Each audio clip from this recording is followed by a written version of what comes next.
Good morning to all. Welcome to TSN school. हम पढ़ रहे हैं कक्षा 10 हिंदी संचयन भाग 2 का पाठ्यक्रम। आज हम संचयन से पाठ 1 पढ़ेंगे। पाठ 1 में आपको हरिहर काका की एक कहानी दी गई है। इसके लेखक हैं मिथिलेश्वर जी।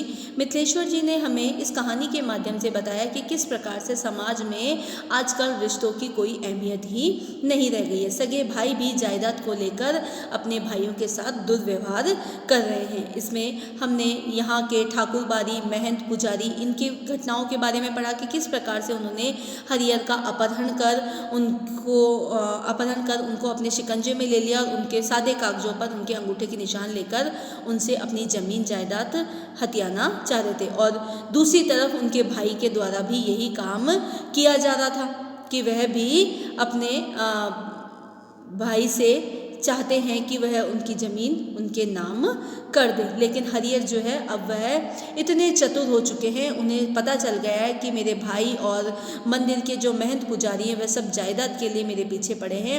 इसलिए उन्होंने ठान लिया कि मैं जीते जी अपनी ज़मीन किसी के नाम नहीं करूँगा, क्योंकि इससे मेरा बुढ़ापा खराब हो जाएगा। बुढ़ापे के जो दिन हैं वो बड़े दुख में बीतेंगे। अब शुरू करते हैं आगे। सुबह दोपहर शाम रात गए तक यही चर्चा, लेकिन हरिहर काका साफ इनकार जाते। कहते मेरे बाद तो मेरी जायदाद इसी परिवार को स्वतः मिल जाएगी, लेकिन लिखने का कोई अर्थ नहीं। महंत ने अंगूठे के जो जबरन निशान लिए उसके खिलाफ मुकदमा हमने किया ही है। भाई जब समझाते समझाते हार गए तब उन्होंने डांटना और दबाव देना शुरू किया, लेकिन काका इस रास्ते भी राजी नहीं हुए। स्पष्ट कह दिया कि अपनी ज़िंदगी में वह नहीं लिखेंगे। बस एक रात उनके भाइयों ने वही रूप धारण कर लिया जो रूप महंत और उनके सहयोगियों ने धारण किया था। हरिहर काका को अपनी आंखों पर विश्वास नहीं हुआ। उनके वही अपने सगे भाई जो उनकी सेवा और सुरक्षा में तैयार रहते थे, उन्हें अपना अभिन्न समझते थे, जो उनकी नींद ही सोते और जागते थे, हथियार लेकर उनके सामने खड़े थे। कह रहे थे सीधे सीधे कागजों पर जहाँ जहाँ जरूरत है अंगूठे के निशान बनाते चलो, अन्यथा मारकर यहीं अंदर गाड़ देंगे। गांव के लोगों को कोई सूचना तक भी नहीं मिलेगी। अगर पहले वाली बात होती तो हरिहर काका डर जाते। अज्ञान की स्थिति में ही मनुष्य मृत्यु से डरते हैं। ज्ञान होने के बाद तो आदमी आवश्यकता पड़ने पर मृत्यु को वरण करने को तैयार है। जब तक मनुष्य को ये पता नहीं चलता है कि उसके साथ क्या होने वाला है, अगर उसे पता चल गया, क्योंकि मृत्यु जो है वो जीवन की अटल सच्चाई है ना। इसीलिए हमें पता है कि जिसका जीवन है उसकी मृत्यु निश्चित है। तो जब तक हमें ज्ञान नहीं होगा तब तक तो हम मृत्यु से डरेंगे, और जब हमें ज्ञान हो जाएगा तो हमें पता है कि ये मृत्यु निश्चित रूप से आनी है, तो हम उसे वरण करने के लिए तैयार हो जाते हैं। हरिहर काका ने सोच लिया कि ये सब एक बार ही उन्हें मार दें, वह ठीक होगा, लेकिन अपनी ज़मीन लिखकर रमेशर की विधवा की तरह शेष जिंदगी वे घुट घुट कर मरे, ये ठीक नहीं। रमेशर की विधवा को बहला फुसलाकर उनके हिस्से की ज़मीन रमेशर के भाइयों ने लिखवा ली। शुरू में तो उनका खूब आदर सम्मान किया, लेकिन बुढ़ापे में उसे 2 जून खाना देते उन्हें अखड़ने लगा। अंत में तो उसकी वह दुर्गति हुई कि गांव के लोग देखकर सिहर जाते। हरिहर काका को लगता कि अगर रमेशर की विधवा ने अपनी ज़मीन नहीं लिखी होती तो अंत समय में लोग उसके पांव पखाड़ते। हरिहर काका गुस्से में खड़े हो गए और गरजते हुए कहा, मैं अकेला हूँ, तुम सब इतने हो, ठीक है मुझे मार दो, मैं मर जाऊंगा, लेकिन जीते जी एक धूर जमीन भी तुम्हें नहीं लिखूंगा। तुम सब ठाकुर बारी के महंत पुजारी से तनिक भी कम नहीं हो। देखते हैं कैसे नहीं लिखोगे, लिखना तो तुम्हें है ही, चाहे हंस के लिखो चाहे रोकर। अब उनके जो भाई हैं वो भी देखो उनके साथ किस तरह से जोर जबरदस्ती कर रहे हैं, आप इस फोटो में देख सकते हैं। हरिहर काका के साथ उनके भाइयों की हाथापाई शुरू हो गई। हरिहर काका अब उस घर से निकलकर बाहर गांव में भाग जाना चाहते थे, लेकिन उनके भाइयों ने उन्हें मजबूती से पकड़ लिया। प्रतिकार करने पर अब वे भी प्रहार करने लगे थे।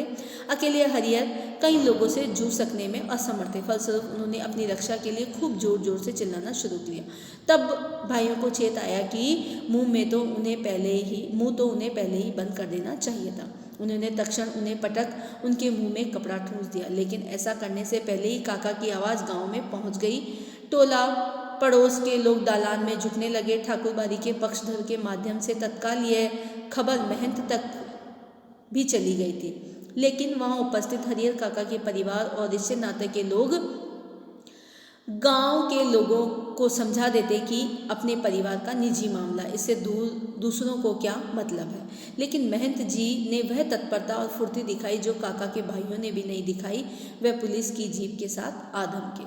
पुलिस आने के बाद निजी मामले का कोई सवाल नहीं होता। अब जो महंत है उनको तो मौका मिल गया, उन्हें लगा ही था, तो उन्होंने भी क्या किया, पुलिस को वहाँ पर बुला लिया। घर तलाशी शुरू की गई। फिर हरिहर काका को उससे भी बदतर हालत में बरामद किया गया था जिस हालत में ठाकुरबाड़ी से उन्हें बरामद किया गया।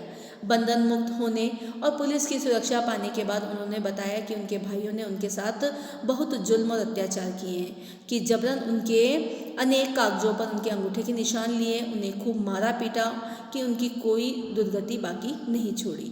अगर और थोड़ी देर तक पुलिस नहीं आती तो वह उन्हें जान से मार देते। हरिहर काका के पीठ, माथे और पाँव पर कई जगह जख्म के निशान उभर आए थे। वह बहुत घबराए वैसे लग रहे थे, कांप रहे थे। अचानक गिरकर बेहोश हो गए। मुंह पर पानी छींटकर उन्हें होश में लाया गया। भाई और भतीजे तो पुलिस के आते ही चंपत हो गए। पुलिस की पकड़ में रिश्ते के 2 व्यक्ति आए। रिश्ते के शेष लोग भी फरार हो गए थे। हरिहर काका के साथ घटी घटनाओं में यह अब तक की सबसे अंतिम घटना है। इस घटना के बाद काका अपने परिवार से एकदम अलग रहने लगे। उनकी सुरक्षा के लिए राइफलधारी पुलिस के 4 जवान मिले। हालांकि इसके लिए उनके भाइयों और महंत की ओर से काफ़ी प्रयास किए गए। असल में भाइयों को चिंता थी कि हरिहर अकेले रहने लगेंगे, तब ठाकुरबाड़ी के महंत अपने लोगों के साथ आकर पुनः उन्हें ले भागेंगे। और यही चिंता महंत, मतलब पुलिस ने तो उनके साथ उनको सुरक्षा दे ही रखी थी, लेकिन असली जो सुरक्षा थी वो महंत और उनके भाइयों की तरफ से मिल रही थी। महंत सोच रहे थे कहीं उनके भाई उनके साथ कोई गलत व्यवहार ना कर दे, और भाई सोच रहे हैं कि कहीं महंत उनके साथ कोई गलत व्यवहार ना करके उनकी ज़मीन हथिया न ले। हरिहर को अकेला असुरक्षित पा उनके भाई पुनः उन्हें धर दबोचेंगे। इसलिए जब हरिहर ने अपनी सुरक्षा के लिए पुलिस की मांग की, तब नेपथ्य मतलब रंगमंच के पीछे की तरफ रहकर भी उनके भाई और महंत जी ने उनकी पैरवी लगा ली। पैसे खर्च कर उन्हें पूरी सहायता पहुंचाई। यह उनकी सहायता का ही परिणाम है कि एक व्यक्ति की सुरक्षा के लिए गांव में पुलिस के 4 जवान तैनात कर दिए गए। जहां तक मैं समझता हूँ फिलहाल हरिहर काका पुलिस की सुरक्षा में जरूर रह रहे हैं, लेकिन वास्तविक सुरक्षा जो है वो ठाकुरबाड़ी और अपने भाइयों की ओर से मिल रही है। ठाकुरबाड़ी के साधु संत और काका के भाई इस बात से पूरी तरह सतर्क है कि उनमें से कोई और गांव का कोई अन्य हरिहर काका के साथ जोर जबरदस्ती न करने पाए। साथ ही अपना सद्भाव और मधुर व्यवहार प्रकट कर पुनः उनका ध्यान अपनी ओर खींच लेने में दोनों दल प्रयत्नशील हैं। गांव में एक नेताजी हैं। वह ना तो कोई नौकरी करते हैं ना खेती गृहस्थी, फिर भी 12 महीनों मौज उड़ाते हैं। राजनीति की जादुई छड़ी उनके पास है। उनका ध्यान हरिहर काका की ओर जाता है।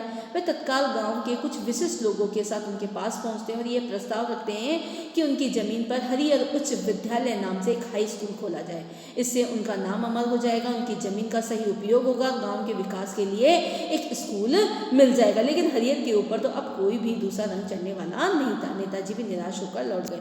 अब मतलब एक पक्ष तो महंत का था ही, एक उनके भाई का था, अब तीसरा एक पक्ष उनके जो एक राजनीतिक नेता जो थे वह चाहते थे कि यहाँ पर हरिहर उच्च विद्यालय नाम से एक विद्यालय खोला जाए ताकि आपका नाम अमर हो जाएगा। इन दिनों गांव की चर्चा का केंद्र है हरिहर काका। आंगन, खेत, खलियान, अलाव, बगीचे, बरगद, हर जगह उनकी ही चर्चा। उनकी घटनाओं की तरह विचारणीय और चर्चनीय कोई दूसरी घटना नहीं। गांव में आए दिन छोटी बड़ी घटनाएं घटती रहती, लेकिन काका के प्रसंग के सामने उनका कोई अस्तित्व नहीं। गांव में जहाँ कहीं और जिन लोगों के बीच हरिहर काका की चर्चा छिड़ती तो फिर उसका कोई अंत नहीं। लोग तरह तरह की संभावनाएं व्यक्त करते, राम जाने क्या होगा। दोनों ओर के लोगों ने अंगूठे के निशान ले लिए हैं, लेकिन हरिहर ने अपना बयान दर्ज कराया है वे दोनों लोगों में से किसी को भी अपनी ज़मीन का उत्तराधिकारी नहीं मानते हैं। दोनों ओर के लोगों ने जबरन अंगूठे के निशान ले लिए। इस स्थिति में उनके बाद उनकी जायदाद का हकदार कौन होगा। लोगों के बीच में बहस छिड़ जाती। उत्तराधिकारी के कानून पर जो जितना जानता था उससे 10 गुना अधिक उगल देता। मतलब लोगों के बीच में अपने आप ही बहस छिड़ जाती और वो सोचते कि आखिर ये ज़मीन किसकी होगी। और उत्तराधिकारी मतलब कौन इस ज़मीन का हकदार होगा, जिसके बारे में जो कुछ भी जानता था उससे एक्स्ट्रा ही, बहुत ज़्यादा 10 गुना एक्स्ट्रा ही वह उगल देता। फिर भी कोई समाधान नहीं निकलता, रहस्य खत्म नहीं होता, आशंकाएं बनी ही रहती। लेकिन लोग आशंकाओं को नज़रअंदाज कर अपनी पक्षधरता शुरू कर देते कि उत्तराधिकारी ठाकुर बारी को मिलता तो ठीक रहता। दूसरी ओर के लोग कहते कि हरियर के भाइयों को मिलता तो ज़्यादा अच्छा रहता। ठाकुर बारी के साधु संत और काका के भाइयों ने कब क्या कहा, यह खबर बिजली की तरह एक ही बार समूचे गांव में फैल जाती। झूठी खबर झूठी है कि सच्ची, इस पर कोई ध्यान नहीं देता। जिसे खबर हाथ लगती वह नमक मिर्ची मिला उसे चटका कर आगे बढ़ा देते। एक खबर आती कि महंत जी और हरियर काका के भाई इस बात के लिए अफसोस कर रहे हैं कि अंगूठे के निशान लेने के बाद उन्होंने हरियर को ख़त्म क्यों नहीं कर दिया, बात आगे ही नहीं बढ़ती। दूसरी खबर आती है कि हरियर मरेंगे तो उन्हें अग्नि प्रदान करने के लिए ठाकुर बारी के साधु संत और काका के भाइयों के बीच काफ़ी लड़ाई होगी। दोनों ओर से अग्नि प्रदान करने का निश्चय हो चुका है। इस संदर्भ में उनकी लाश हस्तगत करने के लिए खून की नदी बहेगी। तीसरी खबर आती है कि हरियर काका की मृत्यु के बाद उनकी ज़मीन पर कब्जा करने के लिए उनके भाई अभी से तैयारी कर रहे हैं। इलाके के मशहूर डाकू बुट्टन सिंह से उन लोगों ने बातचीत पक्की कर ली है। हरियर के 15 बीघे खेत में से 5 बीघे बुट्टन लेगा और दखल करा देगा। इससे पहले भी इस तरह के 2-3 मामले बुट्टन ने निपटाए। अब उन्होंने डाकुओं का सहारा लेकर हरियर की ज़मीन हथियाने का कार्य शुरू कर दिया। पूरे इलाके में उसकी तूती बोलती, तूती बोलना मतलब उसका बोलबाला है। एक चौथी खबर आती है कि महंत जी ने निर्णय ले लिया है कि हरियर की मृत्यु के बाद देश के कोने कोने से साधुओं और नागाओं को बुलाएंगे। रहस्यात्मक और भयावनी खबरों से गांव का आकाश आच्छादित हो गया। दिन प्रतिदिन आतंक का माहौल गहराता जा रहा था। सबके मन में ये बात थी कि हरियर कोई अमृत पीकर तो आए नहीं है, एक न एक दिन तो उन्हें मरना ही है। फिर एक भयंकर तूफान की चपेट में ये गांव आ जाएगा। उस वक्त क्या होगा कुछ कहा नहीं जा सकता। यह कोई छोटी लड़ाई नहीं है, एक बड़ी लड़ाई है। जाने अनजाने पूरा गांव इसकी चपेट में आएगा ही। इसलिए लोगों के अंदर भय भी है और प्रतीक्षा भी, एक ऐसी प्रतीक्षा जिसे झुठलाकर भी उसके आगमन को नहीं टाला जा सकता। सोच रहे हैं कि जब हरियर मरेगा तब उस समय क्या स्थिति होगी इस गांव की। हर कोई इसकी चपेट में आएगा और हरियर काका वह तो बिल्कुल मौन हो, अपनी ज़िंदगी के शेष दिन काट रहे हैं। एक नौकर रख लिया है, वही उन्हें बनाता खिलाता है। उनके हिस्से की ज़मीन में जितनी फसल होती है उससे अगर वह चाहते तो मौज मस्ती से ज़िंदगी बिता सकते थे, लेकिन वह तो गूंगेपन का शिकार हो चुके हैं। कोई बात कहो, कुछ पूछो, कोई जवाब नहीं। खुली आंखों से बराबर आकाश को निहारा करते। सारे गांव के लोग उनके बारे में बहुत कुछ कहते सुनते हैं, लेकिन उनके पास अब कहने के लिए कोई बात नहीं है। अब हरियर काका बिल्कुल सुन्न हो चुके हैं। उन्हें ये लग रहा है कि उनके परिवार के सदस्यों ने और जिस ठाकुर बारी में वह रोज़ उठते बैठते थे, उनके साथ बातचीत किया करते थे, महंत और पुजारी जिनको वह बड़ा आदरणीय मानते थे, उनको बड़ा श्रद्धेय सम्मान देते थे, उन लोगों ने उनके साथ इस तरह का व्यवहार किया। इससे ये बात सोचकर वह बिल्कुल चुप हो गए और गूंगेपन का शिकार हो चुके हैं और अब उनको बोलने के लिए कुछ भी नहीं, क्योंकि उनके परिवार के सदस्यों ने, खून के रिश्ते ने उनके साथ इस तरह का व्यवहार किया है।